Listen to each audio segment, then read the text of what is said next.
So today I wanted to talk about why it is that changing career can feel so scary and so terrifying at times that it can feel debilitating. Sometimes it can feel fine, sometimes it can feel exciting, and finally you're realizing that there is another way, and that elation is amazing. But guaranteed you are going to have a few moments on this journey before you've even started it, even at the stage when you're thinking about it, where you can freak out. Now, if that happens, when that happens, I really want you to know that it doesn't mean that something is wrong, that this is some kind of massive mistake. I want you to understand that when you're going through those feelings of fear and doubt and like, what am I doing? Have I lost my mind? You are having a perfectly normal human response to change and to not knowing and to stepping out of your comfort zone and to daring to say, I want to do something different. And so a huge part of the career change journey actually is handling those fears and knowing what to do when what I call the shitty committee attacks. Let me talk about the shitty committee for a moment. So the shitty committee is what I affectionately call the inner critic, that inner negative voice that is always quick to tell you how you're doing something wrong, all the ways you're not good enough, all the ways why this won't work. Everyone has a shitty committee to some degree. For some of us, the volume is turned up really high all the time. And for some of us, it's turned down pretty low these days if you're working on self-love and if you've got a good relationship with yourself and you've got pretty good self-esteem and self-confidence. However, suddenly decide to make a massive change like a career change, that shitty committee can go berserk. Volume goes right up day and night. It's telling you all the ways this is a bad idea.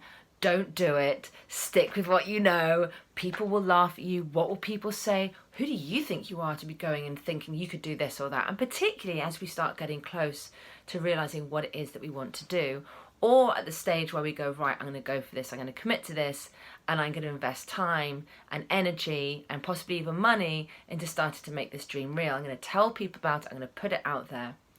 It is like that space is the space where the shitty committee is going to come in and eat you alive. So when that happens, you just need to be prepared for it. Knowing that it's going to happen in itself can make a massive difference.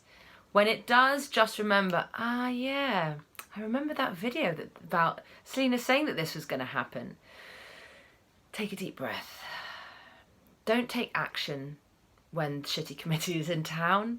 The only action you need to take around that is to actually calm yourself down. So whatever it is that works for you, maybe going for a run works for you, some form of exercise, some form of meditation, talking to a friend, going for a walk out in nature, things that just help you to bring your nervous system back down, maybe dancing, whatever it is for you, go and do that. Other things you can do is you can give a voice to those fears and those doubts. Okay, because sometimes we are so afraid of feeling afraid that we're running from that, and actually turn and face it. That can really take the power away. So great exercise is to tune into your shitty committee. Sometimes I give her a name, my shitty committee, and it helps me to like bring a bit of humour to it. And I just say, okay, what are all the things I'm saying about myself, about whether this is possible? And just write it all down. Don't be afraid of it. The key is to remember that these beliefs are not the truth, but you are believing them to be true, and that's why they are debilitating you and stopping you in your tracks. And actually, one of the biggest things that is likely to trip you up as you start to think about career change or start going through career change is your shitty committee and those doubts and fears. So it's really, really important that you find ways to deal with them. So write them down, write all these beliefs, and then a really quick way to take the power from that shitty committee is to look at each of those beliefs and go, okay, I'm going to find evidence for the opposite to also be true. So suddenly it stops those fears and doubts. You'll never be able to do it. Who are you to think at this age you can make a career change?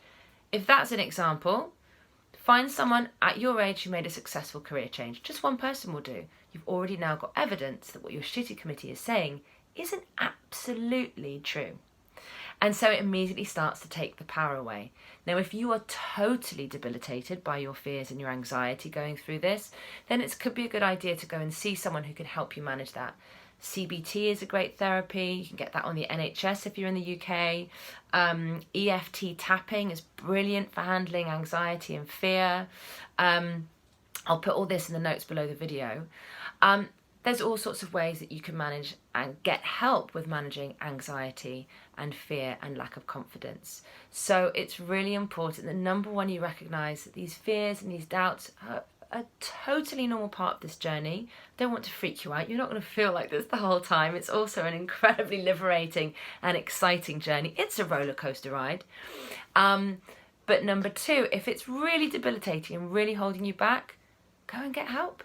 There's so many people out there in the world today who will help you with managing your fears and your anxieties. So that is my tip. My number one tip for this series. Hope you enjoy it. If you'd like to hear me talk about more topics or questions that you've got, then you can always email me at hello@selinabarker.com and I will do my best to answer them. See you for the next one.